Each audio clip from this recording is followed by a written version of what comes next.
Merci beaucoup pour votre question. Mais avant de répondre, permettez-moi quand même de féliciter le chef d'état-major de la Marine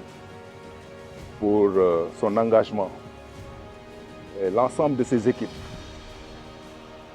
dont la mobilisation a permis cette parfaite réussite du symposium. Les échos que j'en ai reçus, de même que le contact physique que j'ai eu tout à l'heure avec tous les participants, indique que nous avons été aux normes des standards professionnels, à la hauteur de notre marine nationale. Pour revenir maintenant aux recommandations, je dois dire d'abord que me féliciter de la qualité du thème et de la pertinence du thème, puisque comme vous le savez, le golfe de Guinée aujourd'hui polarise beaucoup d'enjeux sécuritaires, des enjeux aussi économiques liés au fait qu'aujourd'hui tout le monde sait que l'économie maritime s'est déplacée vraiment, l'économie maritime occupe une place très importante dans la prospérité de nos nations actuelles. Et l'articulation qui a été faite entre le golfe de Guinée et cette ouverture sur l'Atlantique pour promouvoir une vision globale et inclusive, et cohérente de la sécurisation de cet espace, c'est ça d'abord ce que je trouve très très pertinent et très bien inspiré. Maintenant, les recommandations, elles sont bonnes. En premier lieu, je mettrai en exergue cette volonté d'intégrer davantage l'harmonisation entre ce qui se fait dans le golfe de Guinée et l'Atlantique pour avoir une vue d'ensemble sur un espace qui charrie les mêmes enjeux. Il y a aussi cette réflexion très forte qui est faite sur la réforme, ou en tout cas l'amélioration attendue de l'architecture de Yaoundé, qui est un pas très important déjà, qu'il faut saluer,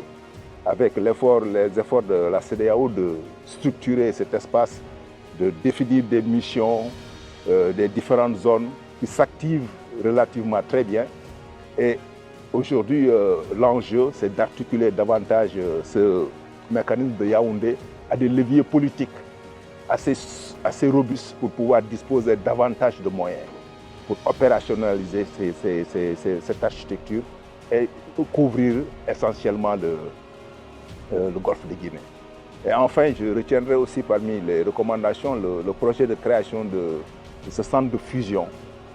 qui va être un outil de coordination, un mécanisme de coordination, d'échange, de partage d'informations, d'anticipation aussi, puisque la prise en charge de ces menaces que nous avons évoquées dans l'espace maritime et même l'espace terrestre nécessite toujours un partage d'informations à haut niveau et la création de ce centre de fusion y contribuera. Donc disons globalement c'est un succès à la dimension de ce que la marine nous montre depuis ces dernières années. Beaucoup d'engagement, beaucoup de prospectives à l'image de la stratégie navale 2050 et surtout beaucoup de participation active à l'animation et à la sécurisation de notre espace, pratiquement dans la zone G, où nous avons un rôle très important, un effet d'entraînement et d'accompagnement très important avec les marines sœurs de la Guinée-Bissau, de la Gambie et du Cap-Vert. Globalement, je suis très très satisfait de ces recommandations et je pense que dans la poursuite de leur mise en œuvre, la marine continuera, comme par le passé, à jouer un rôle très important.